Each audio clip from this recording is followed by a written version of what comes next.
Un lieu magnifique, le musée des Beaux-Arts à Nice, une œuvre spectaculaire, celle de Gustave-Adolphe Mossa, une joie inouïe, celle des éditions Giletta, à participer à ce beau travail au travers d'un catalogue qui sera publié dans quelques temps. Merci Joël de nous accueillir. Petite question sur cette œuvre incroyable qui est celle de Gustave-Adolphe Mossa. Pourquoi, quand, comment, l'idée vous est venue, de quelle manière?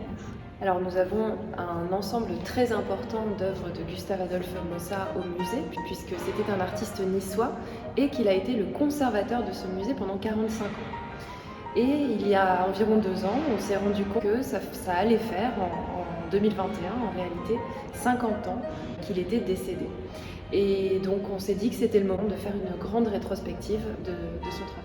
Qu'est-ce qui vous plaît le plus dans l'exposition, dans son montage? Et puis, question connexe, combien de temps faut-il pour monter une exposition, en l'occurrence celle-ci?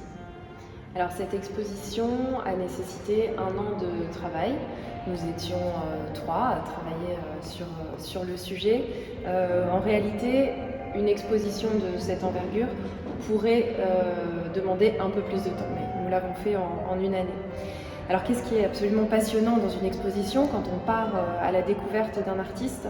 Je crois que c'est l'enquête, je crois que c'est le jeu de piste pour retrouver les œuvres, puisqu'on doit vraiment faire appel à des réseaux très, très diversifiés, partir des publications pour sélectionner les œuvres qu'on veut montrer et ensuite partir à leur recherche.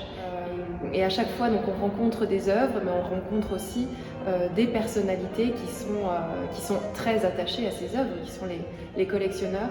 Donc c'est à la fois une rencontre avec les œuvres et aussi beaucoup de rencontres humaines.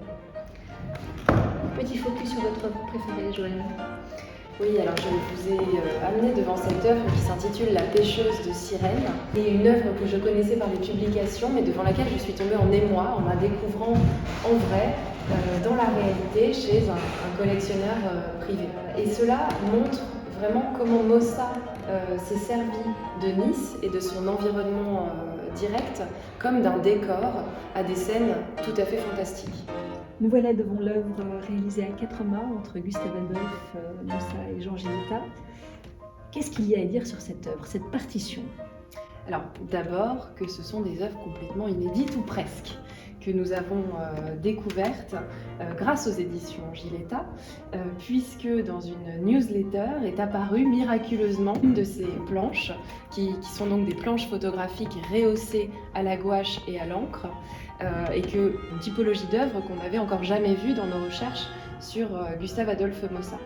Et donc en faisant des recherches avec les éditions Giletta, on s'est rendu compte qu'il y en avait en réalité un certain nombre. Donc on a fait un travail de comparaison avec les maquettes de chars de carnaval vraiment finalisées de Gustave-Adolphe Mossa, et on s'est rendu compte qu'il s'agissait d'un travail préparatoire. Donc un travail préparatoire, mais qu'on n'imaginait pas qu'il pouvait faire à 4 mains. Donc ça, pour nous, ça a été aussi une découverte importante dans son travail sur le carnaval. En réalité, on avait Jean Giletta qui réalisait ses premières photos et Gustave-Adolphe qui s'en servait comme support pour imaginer la manière dont les futurs chars allaient interagir avec le public et dans l'espace du carnaval. Et donc c'est une technique assez particulière et a priori que Mossa n'a utilisé que dans ce contexte. Donc ce sont vraiment des œuvres intéressantes sur le plan et du réseau de relations et de travail de Gustave-Adolphe Mossa, mais aussi de sa technique propre pour arriver jusqu'à ces chars qui ont déambulé comme ça et enchanté la ville de Nice pendant plus de 60 ans.